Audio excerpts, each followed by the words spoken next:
कहानी की शुरुआत फिंगू से होती है, जो चीन की सबसे बेहतरीन एमएमए फाइटर है। उसने खुद को इतना मजबूत बना लिया था कि आज तक वह एक भी मैच नहीं हारी। मकाओ में उसकी फाइट जियो फेंग से चल रही थी, जो खुद भी एक माहिर फाइटर है, लेकिन फेंगू ने उसे बड़ी आसानी से हरा दिया। यह मुकाबला हर तरफ लाइव टेलीकास्ट हो रहा था और फेंगू की शोहरत, उसकी पॉपुलैरिटी तेजी से बढ़ने लगी। मगर अजीब बात यह थी कि वह इस जीत से भी खुश नहीं थी। रिंग में खड़ी उसकी सोच अब भी अपने अतीत में उलझी हुई थी। उसके दादा एक बहुत ही दौलतमंद बिजनेसमैन थे। वह कभी नहीं चाहते थे कि फेंगू एक फाइटर बने। उनका मानना था कि पोती को पुश्तैनी कारोबार संभालना चाहिए। बचपन से ही उस पर उम्मीदों का बोझ था, लेकिन उसने पूरे खानदान के खिलाफ जाकर अपनी राह चुनी, फाइटर बनी और इसी वजह से दादा हमेशा उससे नाक रहते। अब कहानी का रुख बदलता है और हम मिंग तियान को देखते हैं, जो मकाओ में अपने दो छोटे भाइयों बहनों के साथ रहता है। पिता का साया पहले ही उड़ चुका था और माँ भी उन्हें छोड़कर चली गई थी। जिम्मेदारी का पूरा बोझ मिंग तियान पर आ पड़ा। उसका छोटा भाई मिंगल टीवी पर एमएमए फाइट्स देख रहा था।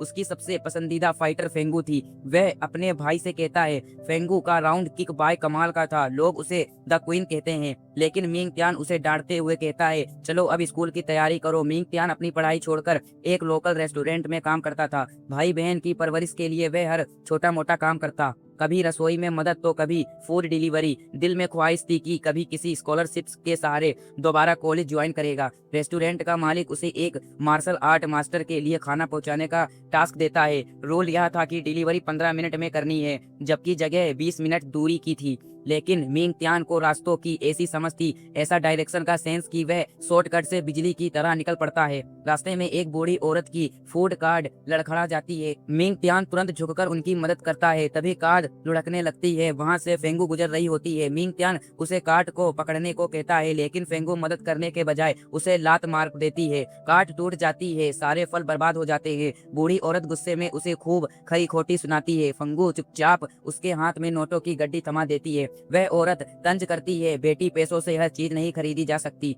अगर फेंगू उसकी बातों पर जरा भी ध्यान नहीं देती। मिंग तियान को भी उसका यह बर्ताव बिल्कुल पसंद नहीं आता, मगर वह कर भी क्या सकता था। इधर फेंगू अपने पुराने मार्शल आर्ट्स टीचर से मिलने जाती है। वे बाहर सफाई कर रहे होते हैं। वो उनकी सफाई में मदद करना चाहती थी, जिससे हमें दोनों के बीच एक फाइट देखने को मिलती है। वह उनसे कहती है, मेरा खानदान मुझे फैमिली बिजनेस ज्वाइन करने पर मजबूर कर रहा है। मैं चाहती हूँ कि आप ही मेरा फैसला करें, मुझे क्या करना चाहिए। टीचर साफ इनकार कर देते हैं, तुम्हें अपनी जिंदगी के फैसले खुद लेने होंगे। उसी वक्त मिंग तियान वहां पहुंचता है। पता चलता है कि खाना उसी टीचर ने मंगवाया था। दोनों एक दूसरे को देखते हैं, मगर बिना एक लफ्ज बोले अपने अपने रास्ते चले जाते हैं। मिंग तियान जब वापसी पर होता है, तभी उसके फोन पर मेल आता है। उसे 70% स्कॉलरशिप मिल गई थी, लेकिन कॉलेज संजन में था। अब वह दुविधा में पड़ जाता है, पढ़ाई के लिए शहर छोड़े या भाई बहनों की खातिर मकाओ में रुके। कंफ्यूजन दूर करने के लिए वह विजडम फाउंटेन पहुंचता है। वह सिक्का उछालकर तकदीर से रास्ता दिखाने की दुआ करता है। उसे अपना बचपन याद आता है, जब उसके पिता पहली बार उसे इस फाउंटेन के पास लाए थे। उन्होंने कहा था, बेटा यहाँ सिक्का फेंक कर हम एक तरह का वादा करते हैं, अपने ख्वाब को पूरा करने का वादा, और मगर हौसला रखो तो यह ख्वाहिशें सच भी हो सकती हैं। ठीक उसी वक्त फाउंटेन के दूसरी तरफ फेंगू भी मौजूद थी। वह भी अपने सपनों को पूरा करने की दुआ मांगने आई थी। वह फैसला करती है कि अपनी फाइटिंग करियर को जारी रखेगी। वहीं मिंग तियान ठान लेता है कि वह अपनी पढ़ाई के लिए दूसरे शहर जाएगा। दोनों बिल्कुल एक ही पल सिक्का उछालते हैं। मिंग तियान का बॉस काफी नेक इंसान था। वह उसे जाने से पहले शानदार डिनर करवाता है और कहता है, सजन शहर के KFC में मेरा एक दोस्त है, मैंने वहां तुम्हारी नौकरी की बात कर ली है, साथ ही तुम्हें रहने के लिए एक घर भी मिल जाएगा। मिंग तियान यह सुनकर बहुत खुश होता है और शुक्रिया अदा करता है। कुछ ही दिनों बाद मिंग तियान अपने भाई बहनों के साथ सीजन शहर में शिफ्ट हो जाता है। घर भले ही पुराना था, मगर उसका रेनोवेशन बहुत अच्छे से किया गया था। दोनों बच्चे वहां आकर बेहद खुश हो जाते हैं। यह देखकर मिंग तियान भी मुस्कुरा देता है। वह डेकोरेशन के तौर पर अपने बचपन की तस्वीरें अलमारी में रखने लगता है। हमें मालूम पड़ता है कि उसे भी बॉक्सिंग का शौक था, मगर पिता के इंतकाल के बाद उसने बॉक्सिंग छोड़ दी थी। अब वह KFC में काम शुरू कर देता है, जहां उसे डिलीवरी बॉय की नौकरी मिलती है। साथ ही वह अपने भाई बहनों को मिडिल स्कूल में छोड़ आता है। लेकिन आज उसके भी कॉलेज का पहला दिन था, इसीलिए उसके भाई बहन भी उसे गुड लक कहते हैं। उसी दौरान उसे एहसास होता है कि वह खुद कॉलेज जाने के लिए लेट हो गया है। वह शॉर्टकट लेता है और तेजी से पहुंचता है जाजी कॉलेज, जो पूरे चाइना में सबसे मशहूर स्पोर्ट्स कॉलेज कॉलेज था। यहाँ सिर्फ लड़कियां पढ़ती थी, लेकिन इस साल पहली बार 10 लड़कों को एडमिशन दिया गया था। मिंग तियान उन्हीं में से एक था। जैसे ही वह अंदर प्रवेश करता है, चारों तरफ लड़कियां ही लड़कियां नजर आती हैं। सैकड़ों लड़कियों के बीच अकेला लड़का होने की वजह से वह काफी अजीब महसूस कर रहा था। अचानक उसकी टक्कर श्यामू से होते होते बचती है। मिंग तियान फौरन माफी मांगता है और उसे देखकर खुश होकर कहता है, अरे वाह, मुझे तो लगा था कि मैं यहाँ अकेला लड़का हूँ। तुम्हें देखकर सुकून मिला। श्यामू हैरान रह जाती है। उसके छोटे बालों की वजह से मिंग तियान ने उसे लड़का समझ लिया था। वह तुरंत एक छोटा सा क्लिप लगा लेती है। मिंग तियान तंग रह जाता है। सा मुस्कुराकर कहती है, मैं तुम्हारा नाम याद रखूंगी, और फिर स्केटी करती हुई वहां से निकल जाती है। अब सीन बदलता है। कॉलेज मास्टर मिस्टर बांग और हेड मास्टर की बातचीत हो रही होती है। मिस्टर बांग चिंतित होकर कहते हैं, शुरुआत में 10 लड़कों ने एडमिशन लिया था, लेकिन कैंपस में आते ही लड़कियों को देखकर सबने ट्रांसफर की रिक्वेस्ट दे दी। अब बस मिंग तियान ही बचा है। हेड मास्टर गहरी सांस लेकर कहते हैं, हर साल में कोई रास्ता निकालना होगा ताकि मिंग तियान यहाँ से ना जाए। देखो, बांग जानजी यूनिवर्सिटी के 42 सालों के इतिहास में हमने हमेशा मजबूत लड़कियां ट्रेन की है। हमारे students world class combat fight जीत चुके हैं। 74 सिटीजन अवार्ड और 8 नेशनल अवार्ड्स तक हमारे नाम है। लेकिन हमने हमेशा एक हकीकत को नजरअंदाज किया कि यह लड़कियां आगे चलकर शादी भी करेंगी और उन्हें अपने लाइफ पार्टनर के साथ तालमेल बिना सीखना होगा। इसीलिए अब हमें लड़कों को भी इस कॉलेज में रखना होगा। इस कॉलेज में पढ़ाई से ज्यादा मार्शल आर्ट्स और काफी एक्टिविटीज पर फोकस किया जाता था। फिर अचानक सभी स्टूडेंट्स को एक मैसेज आता है, मिंग तियान को प्रिंसिपल ऑफिस में लेकर आओ। लड़कियां खुशी से झूम उठती हैं और उसे घेर लेती हैं। उसके हैंडसम लुक्स को देखकर हर कोई उसे अपने साथ ले जाना चाहती थी। उसी वक्त एंट्री होती है सोंग नाम की लड़की की। वह गुस्से में बाकी लड़कियों से कहती है, सब पीछे हटो, मैं मिंग तियान को हेडमास्टर के पास लेकर जाऊंगी। लेकिन तभी श्यामो भी वहां आ जाती है। वह फिर से अपने छोटे बालों में क्लिप लगा लेती है और कहती है, नहीं, मैं मिंग तियान को ले जाऊंगी। सोंग ताना मारती है, तुम्हें इतनी जल्दी क्यों है? जरा शीशा देखो, तुम बिल्कुल माचो गर्ल जैसी लगती हो। श्यामो को गुस्सा आ जाता है और दोनों आपस में झगड़ने लगती हैं। मगर मिंग तियान उनके झगड़े में नहीं पड़ना चाहता। वह चालाकी से नाटक करता है, देखो हेडमास्टर आ गए हैं, और फिर तुरंत ग्राउंड की तरफ निकल जाता है। वहाँ उसकी नजर फेंग्यू पर पड़ती है। वह पहली ही नजर में पहचान जाता है, यह तो वही रूड लड़की है। मगर फेंग्यू उसे नहीं पहचानती। जाते जाते उसका बैग गलती से मिंग तियान से टकराता है और उसके हाथ पर कट लग जाता है। फेंग्यू उसे पैसों का नोट थमाती है और ठंडे लहजे में कहती है, इलाज करवा लेना। मिंग तियान को उसके इस तकब्बुर को देख गुस्सा आता है। वह कहता है, पैसों की बजाय अगर तुम मुझे सॉरी कहती तो वह ज्यादा बेहतर होता, और वह पैसे जमीन पर फेंक देता है। लेकिन फेंग्यू के लिए पैसे माफी मांगने से कहीं बढ़कर थे। वह तंज कसते हुए कहती है, सॉरी कहने से कुछ नहीं होता, यह दुनिया पैसों से चलती है, और जाने लगती है। मिंग तियान गुस्से में उसे मॉन्स्टर कह देता है। यह सुनकर फेंगू का चेहरा तमतमा उठता है। वह उस पर मुक्का बरसाने लगी, लेकिन खुद को रोक लेती है और वहां से चली जाती है। मगर अब उसे अंदर ही अंदर काफी अफसोस हो रहा था, और हमें फ्लैशबैक में दिखाया जाता है उस दिन मैक में जब उस ओल्ड लेडी का कार्ट नीचे गिर रहा था, तब एक छोटी बच्ची उसके सामने आ गई थी। उसे बचाने के लिए फेंगू ने वह किक मारी थी, इरादा ने, लेकिन मिंग तियान और वह बुजुर्ग औरत यह बात समझ नहीं पाए थे।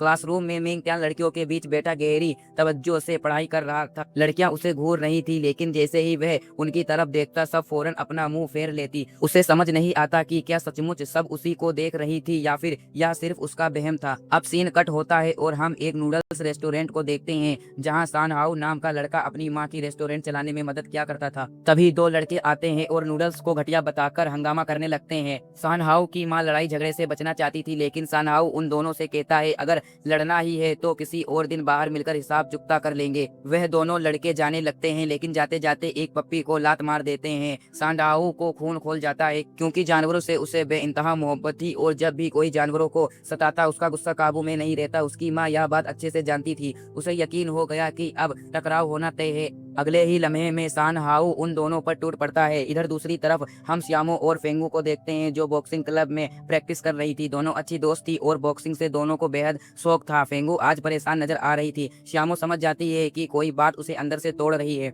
वो पूछती है, क्या हुआ, क्यों परेशान हो? फेंगू कहती है, मिंग सियान से मेरी लड़ाई हो गई और उसने मुझे मॉन्स्टर कहा। क्या मैं सचमुच इतनी बुरी लगती हूँ? साउमी हंसने ही वाली थी, लेकिन रुक जाती है और उसे समझाती है, तुम्हें मिंग त्यान की बातों को दिल पर नहीं लेना चाहिए। उधर क्लास शुरू हो चुकी थी। लड़कियां मिंग त्यान के बारे में और जानना चाहती थी, इसीलिए टीचर उसे आगे बुलाते हैं और कहती हैं कि अपने बारे में कुछ बताओ। लेकिन मिंग त्यान के पास बताने के लिए कुछ खास नहीं था। वह सिर्फ अपना नाम बताता है और चुपचाप बैठ जाता है। रात को फेंग्यू अपने कमरे में बैठी मिंग त्यान के बारे में सोच रही थी। अब हमें उसका बचपन दिखाया जाता है। जब वह छोटी थी तो उसके माता पिता उसे लड़की की तरह ट्रीट नहीं करते थे, उन्हें हमेशा एक लड़का चाहिए था। इसीलिए फेंग्यू को उन्होंने एक लड़के की तरह पाला, ना बाल बढ़ाने की इजाजत, ना ही लड़की वाले कपड़े पहनने की आज़ादी। जब उसका छोटा भाई पैदा हुआ तब जाकर उसके माँ बाप ने उसे लड़की की तरह जीने की छूट दी। खुशी खुशी फेंगू ने वह ड्रेस खरीदी जिसे वह पहले से मॉल में देख रही थी। वह अपने क्लासमेट को गिफ्ट के साथ सरप्राइज देना चाहती थी, लेकिन सब ने उसका मजाक उड़ाया, उसे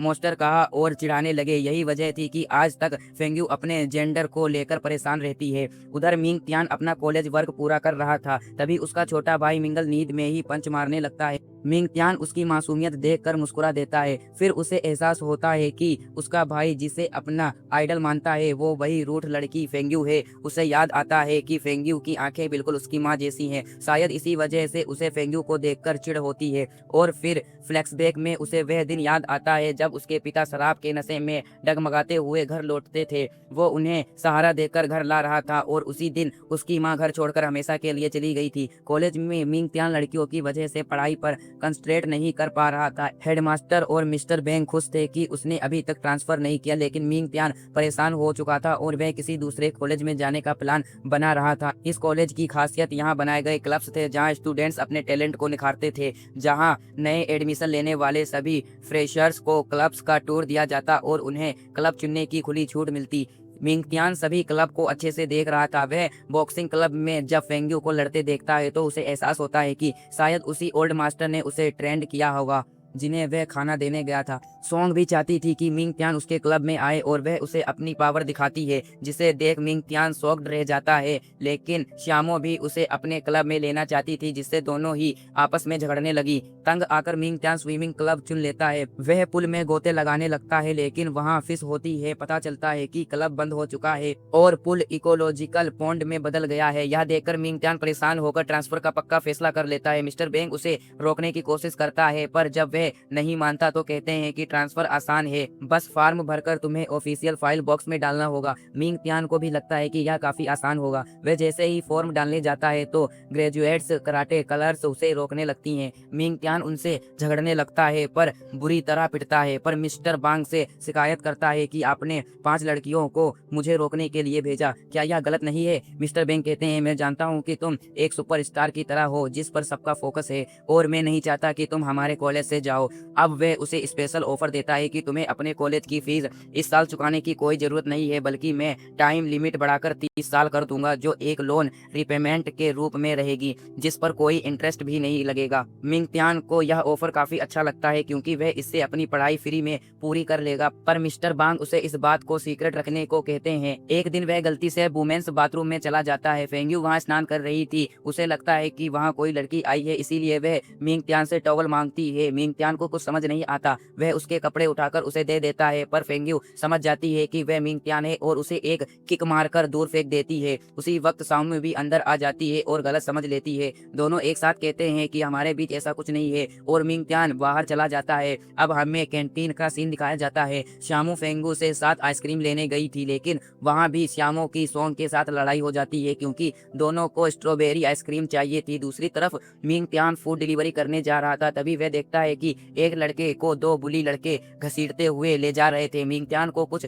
गड़बड़ लगती है, इसीलिए वह उस बच्चे को बचाता है, लेकिन खुद फंस जाता है। वह उसे पकड़कर फील्ड में ले जाते हैं और धमकाने लगते हैं। फेंग्यू ने उन्हें देख लिया था और वह अपने दोस्तों के साथ वहां आ जाती है। अब लड़कियों और लड़कों के बीच एक कमाल की फाइट शुरू हो जाती है। सोंग को एक लड़का पीछे से मारने वाला था, लेकिन मिंग त्यान एक बोल्ड किक से उसे बचा लेता है। सोंग इससे काफी खुश होती है और अब वह सभी को मदद के लिए थैंक्स कहता है और उनसे दोस्ती कर लेता है। अब उसे लगता है कि यह कॉलेज इतना बुरा भी नहीं है और अगले 4 साल तक इसी कॉलेज में पढ़ने का डिसीजन कर लेता है। इस फैसले से मिस्टर बांग भी खुश होते हैं। वीडियो पसंद आया हो तो अपने दोस्तों को शेयर करिए और जो भी इस चैनल पे नए आए प्लीज चैनल को सब्सक्राइब करके बेल आइकन पे प्रेस कर देना। धन्यवाद।